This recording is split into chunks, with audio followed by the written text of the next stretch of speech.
Welcome to Dance to Heal. I'm your host, Jenny C. Cohen. Join me as I share stories of how dance and movement can bring healing in a way that is safe and tailored to your life.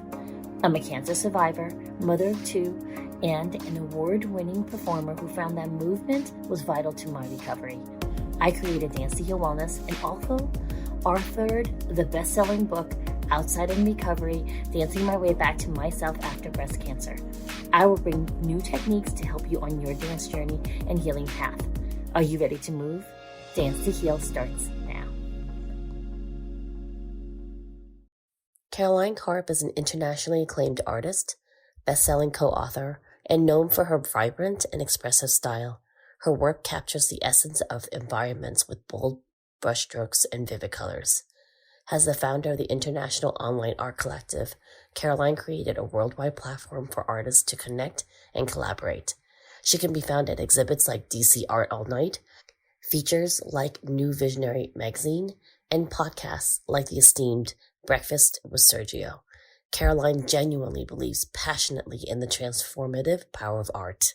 So it is now with my utmost, deepest respect and honor and pleasure to invite our amazing guest, Caroline Karp. Hello. Hi, how are you? Good, how are you? Good, thanks. So now, I know I already introduced him to you officially. If you wouldn't mind explaining to the audience, how did you get started in art? Well, I started painting when I was 2. So we can go back to just having like a giant sheet of newsprint paper, maybe many sheets of newsprint paper, and a big fat fluffy brush, and probably one little bit like this, and just like dipping it in the paint. And, just those are my first memories of painting. And I did have an affinity for yellow. So I call those my very first sunflowers when I was 2 years old, right? And then in elementary school, I happened to have a really good art teacher. Her name was Miss Brewster. I remember my elementary school art teachers, Miss Brewster and Miss Inman. And they just made art so accessible, and I just loved it so much that I became passionate about it. Beyond that, I started taking private oil painting lessons at age, I don't know, maybe I was in 6th grade, so 12. I painted with a teacher named Peggy Higgins, who is pretty well known in the wildlife painting community. She painted beach scenes and wildlife, Florida scenes. So she was the one who taught me how to paint very realistically, how to mix the colors, how to roll the brush, how to do pretty much everything as, a young painter. And I found out way back when that I could paint whatever I looked at. So I had some kind of something with my eye where I could really see something, and it was not mechanical. It wasn't a mechanical way of learning. It was a look at this and paint this. So I think what I've kept is I can paint things perfection if I want. Like when I say perfection, I mean like photo realistic. But I can also skew it a little bit with the way that my eye might see it. And sometimes I do those things on purpose. So I don't even know if have I gone away from your question? Oh, I love it. So that's how you started. And you are answering my second question, which was the role of art in your life and how it's changed, if at all, because you started explaining to us, right? You can completely do real life art, right? Life imitation art, like a photograph. And yet you've noticed that you now can skew how you see it in a different way. Explain. Well, we're skipping a bunch. Oh, go ahead. Add in the middle parts. Okay, so in high school, I had 2 private art teachers in high school. So I had Peggy Higgins, and I can't remember the other one's name, but I used to go to her house. And so I had two different teachers because they had different styles of teaching.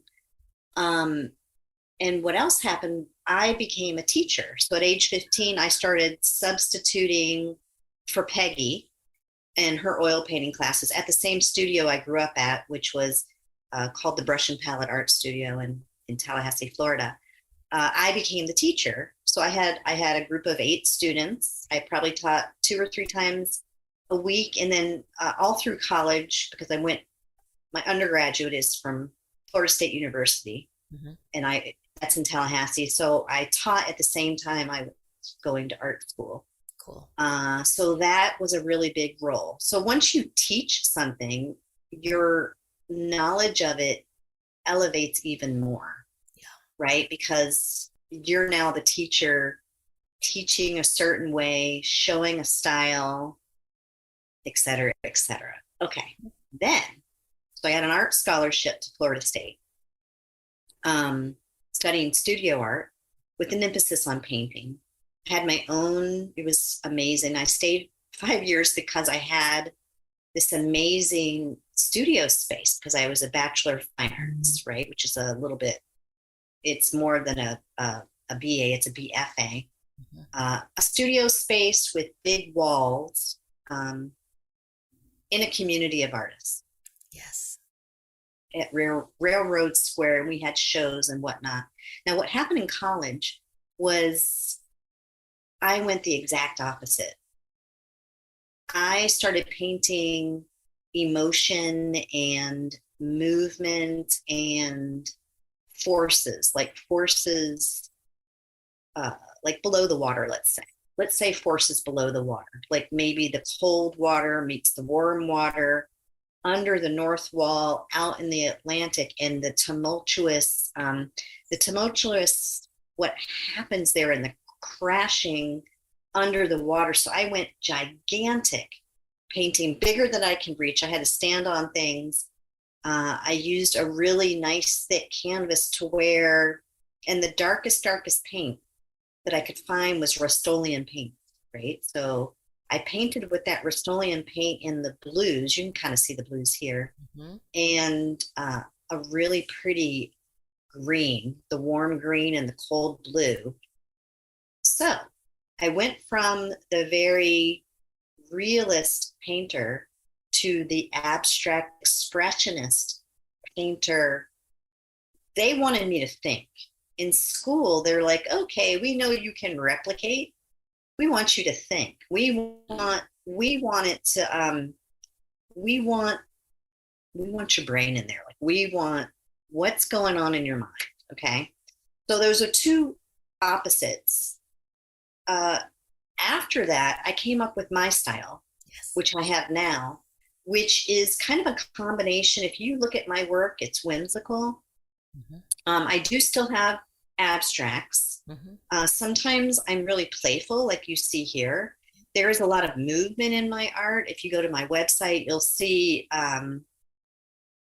it's all the same artist. But right now I specialize in the iconic buildings of Georgetown, which actually, that's how it was for 6 years. And now I'm branching out. It's not just DC anymore. Like, now I'm traveling even more. So it's Italy, it's Egypt, it's Montenegro, it's everywhere.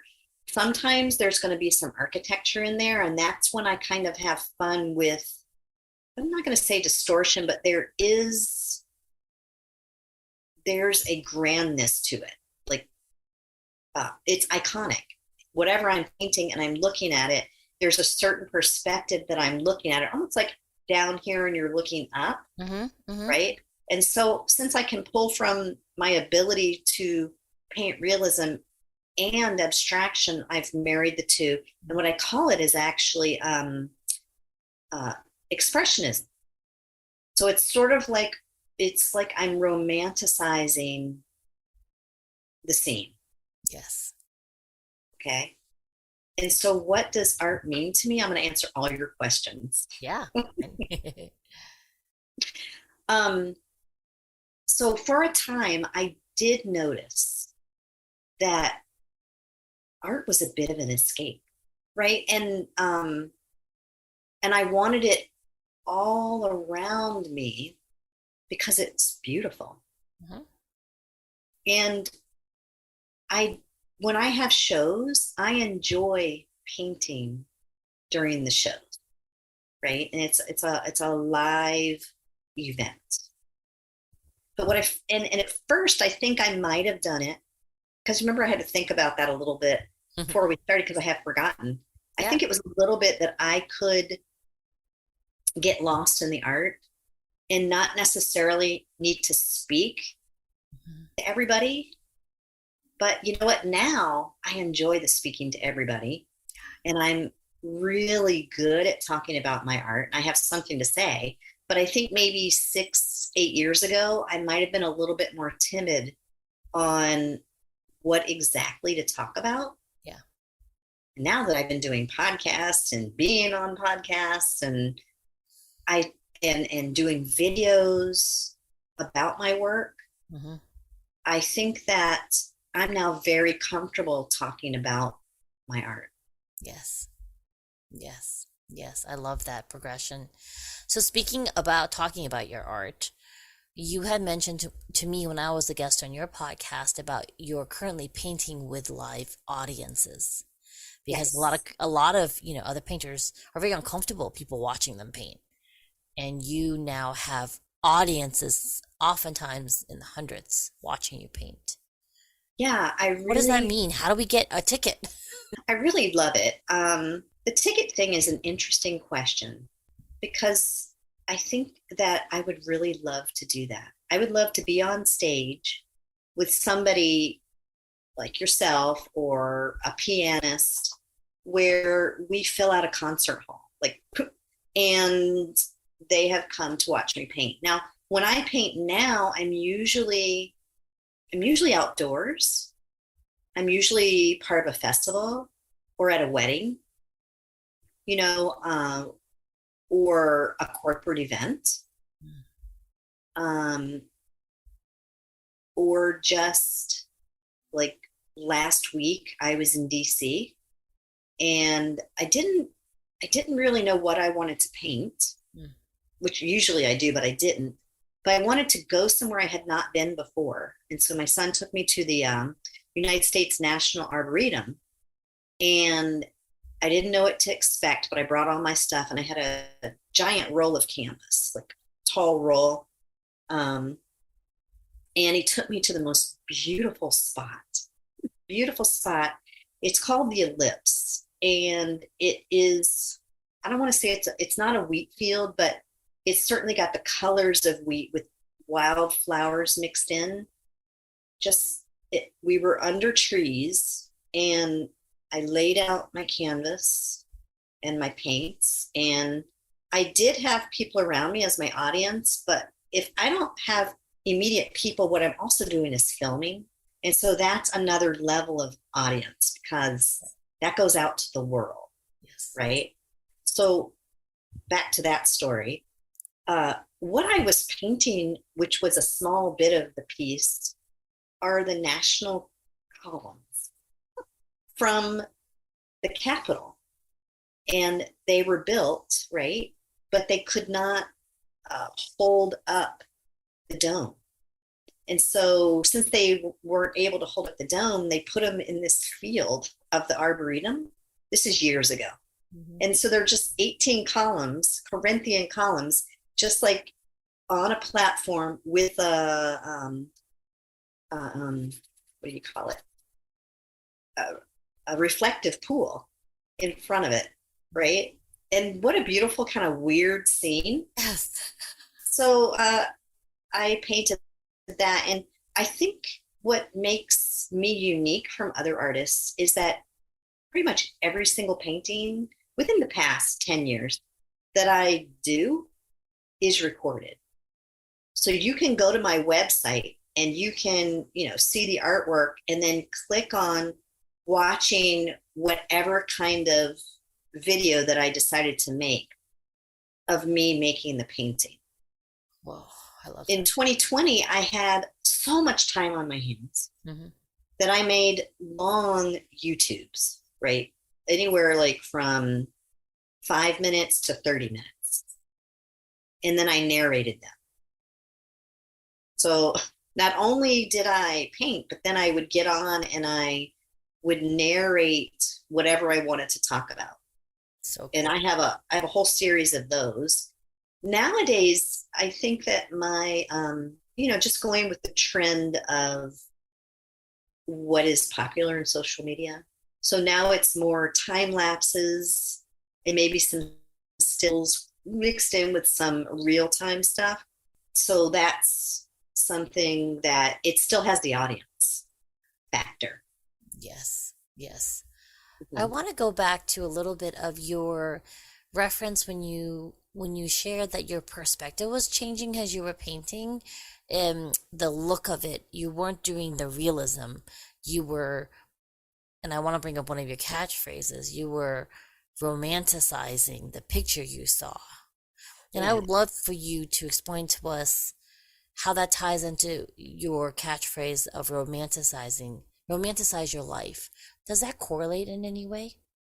Yeah. So say that you're looking at a building and most people are seeing a cement block building.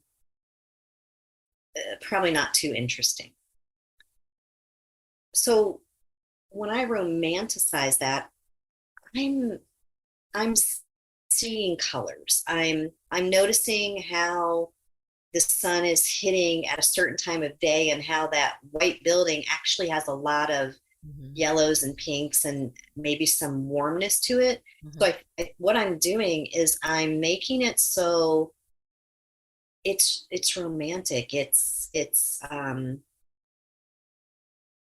making it beautiful. So I'm taking the ordinary and making it beautiful. I'm romanticizing. And when you romanticize your life, you're participating with me or you're putting a piece of you that I've captured, romanticizing it. You're hanging it on your wall. And then when you look at it, it's romanticized. Um, Now, I also talked about different, not styles, but techniques. So the one you're looking at here with the sailboats is an intuitive piece. Okay.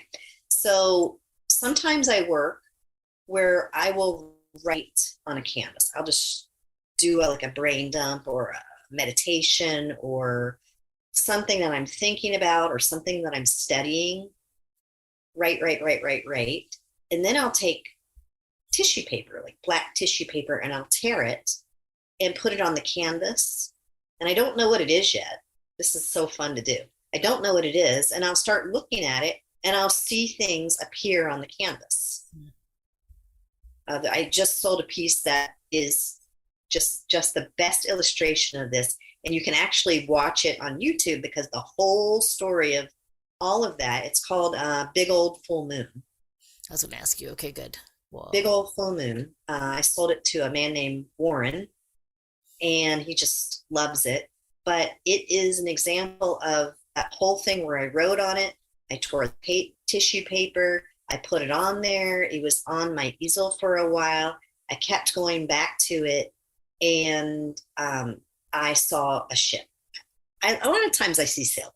I see sailboats. Another one I did was during the pandemic. It was on my canvas pretty much the whole time, and the story of this is also on YouTube because that's when I was telling stories like long like that. Mhm. A Sign of Hope. Yes. And I sold that painting to Jennifer Hahn up in DC. I love that painting, right? Didn't you The just Sign sell of that? Hope. I sold it. No, I didn't I sold it a couple years ago. Okay. I still But have one, I think so. Yeah. that one in particular was a pandemic piece. Mm-hmm. Torn tissue paper. I live by the water. And right when lockdown happened, there was this helicopter that's flying. I was like, what is the helicopter about? What is the helicopter about? So instead of like worrying about it, I made a giant helicopter on the white canvas, big white canvas. And then once I learned what the helicopter was, I think they were building something in the bay, right? It was not scary at all. And then I started working into it and tore more tissue paper, and it turned into the Manhattan skyline, right? And then I kept painting, kept working into it. And remember the big Navy ship that came? Mm-hmm. That came into the harbor of my painting as well. Wow. Same time, appeared in my harbor. And I started writing through the sky like Starry Night, because I love Vincent Van Gogh. Oh. So I found like a little like white paint pen, sharp white paint pen.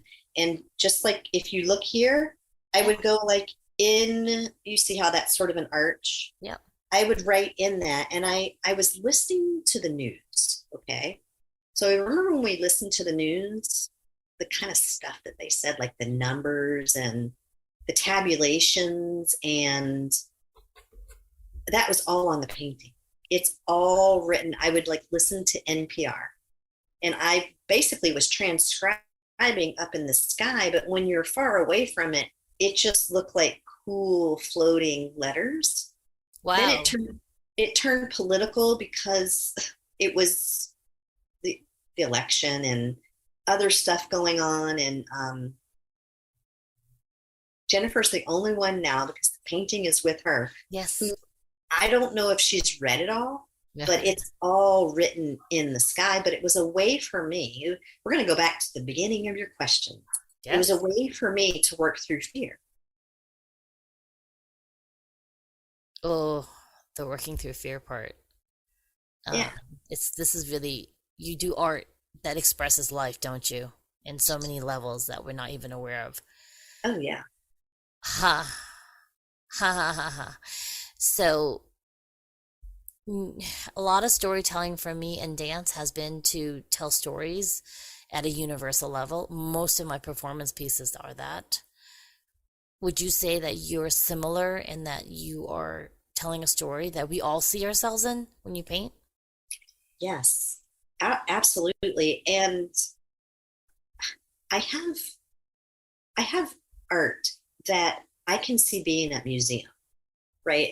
There's that much level of story to the art. I'm looking at a painting right now that's over there, but and sometimes my paintings shift. For example, this is layer number 37 of this painting. Mm-hmm. Like there's 37, and it's on purpose. It was called, at first it was called the 50 layers of being 50, because I turned 50 when I started it. Yep. About to be 55.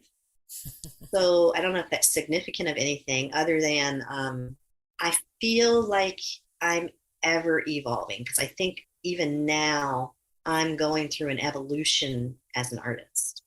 Bingo. I'm about to be 55. Didn't we exchange birth dates? Yes, we're the same. Yes, right? So we're like birthday babies together. And because I had to try and grab you before your next travel. This launch, we'll both already be 55. So happy birthday to us in advance. Happy birthday. And, I really love the sunflower painting behind you. You see little yellow flowers in my frame. The sunflower has always been something that has brought me great joy when I look at it. Would you please explain to us kind of where you drew that picture? It feels as if that painting is in constant motion. And being a dancer, I resonate with that type of energy, even though it's completely still, technically. So what you need to know about sunflowers and me is I'm a sunflower girl. So this is probably the smallest you'll ever see me paint the sunflower. But this is a series of, this is like one of 12. And I painted them live in Kauai in a gallery that I had the gallery all to myself. And I had people walking in and out as I painted. They're called the dancing sunflowers of Kauai. And if you were to see them they're all the same size. And I typically do paint sunflowers in groups of 12 or 6.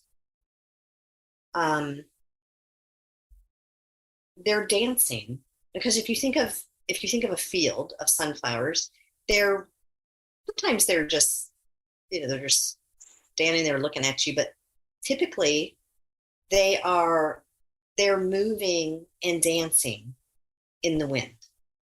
Mm-hmm. Right? Mm-hmm. And so that's what's happening here. Sunflowers bring me and, I don't know, many people a lot of joy. I started painting them, like I said, when I was 2. It was always kind of my doodle growing up. I know most people have a doodle that they just kind of did. And now it's like muscle memory. I could probably paint sunflowers with my eyes closed. Facing different ways. Mm-hmm. And it's all about the shape of the circle in the middle. Mm-hmm.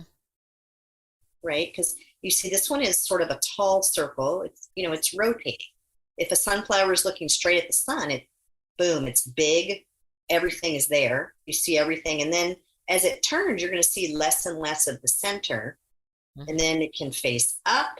It can wilt. And I love all the phases.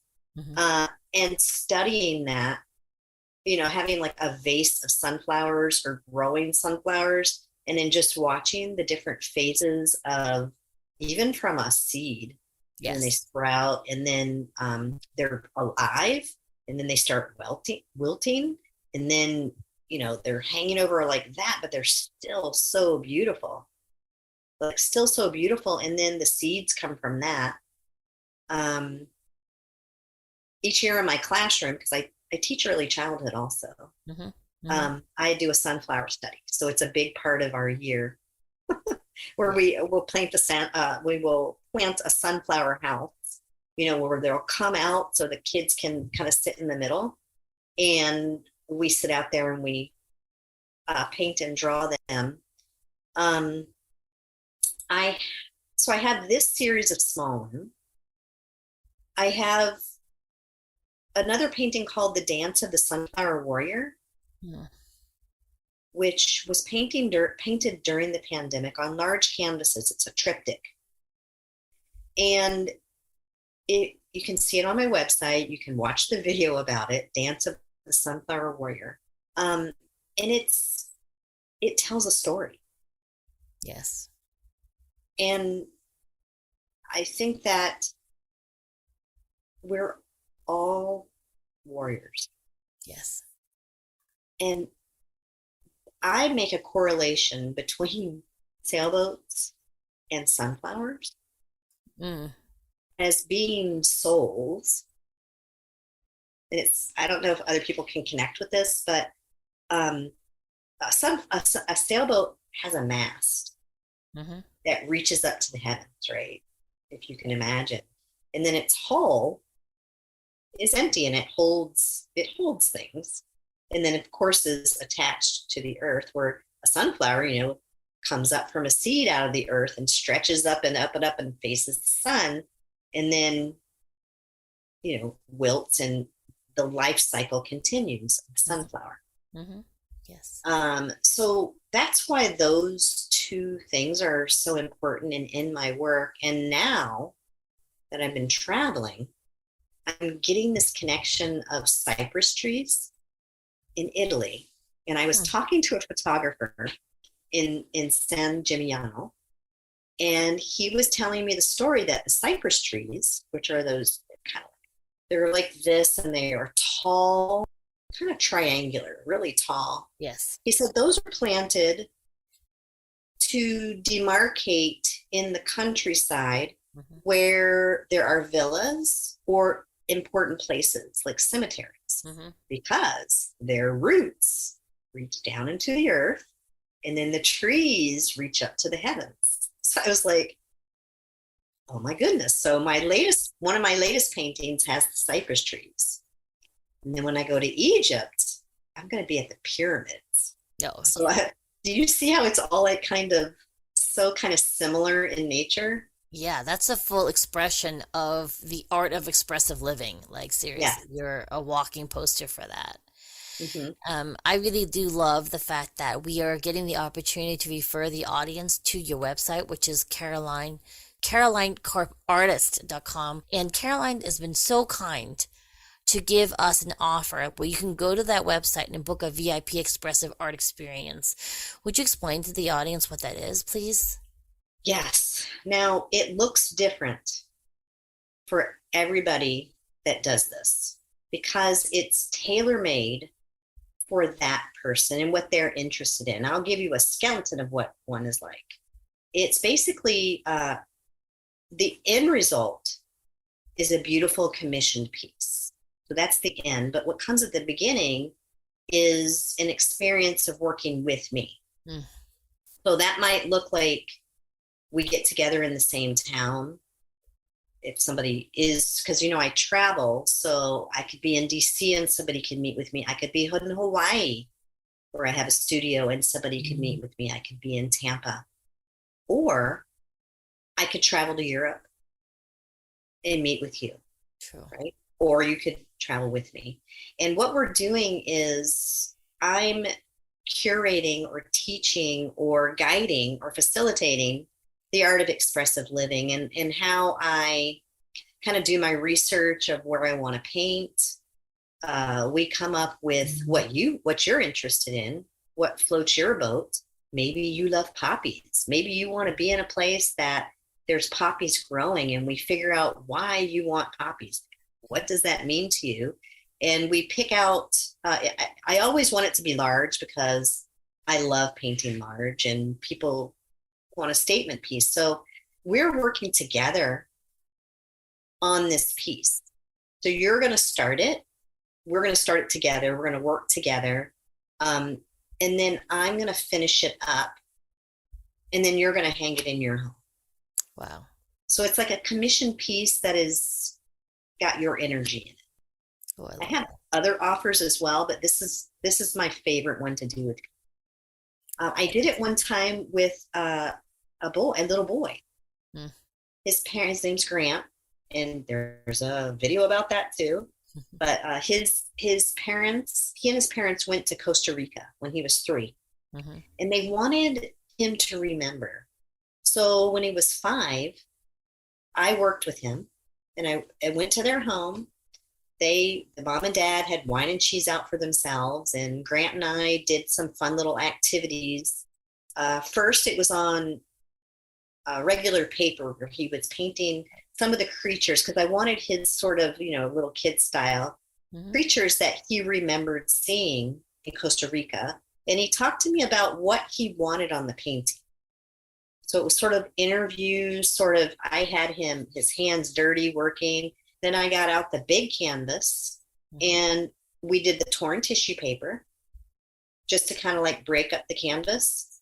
Then worked into it with our hands, and then I took it back to my studio and added all the elements that the family wanted in it. And that was one of those commissions. They wanted to remember their trip to Costa Rica. Okay, I love that. So you can find that there. And you also have this amazing podcast called Behind the Art Inspiration. I love it. I love it. So hopefully you'll be able to log on audience to Caroline's amazing podcast. I got the honor of being a guest. And we'll hope that you will listen into that interview, and we'll make sure we pop that link in the description so you can still access the podcast. And I just want to close because we've run out of time already. Which chapter are you? I'm chapter 57, and the funny thing is that it's Romanticize Your Life, the Art of Expressive Living. So if you want to read about it, it's also in the Creative Life book. So make sure you check out chapter 57. What am I, chapter 25, I think. Don't worry about me. Read about her chapter first. Get your copy of this book, which is available on Amazon. By the time this podcast launches, you'll also be able to get the second book called Radical Self-Love. You're not doing that one, are you, Caroline? I'm not, no. You're traveling too much to do that one. Yeah. I could do it. choosing not to. I'm going to do book 3. Me too. I'll see you in book 3, audience. Yeah. You'll see us in book 3.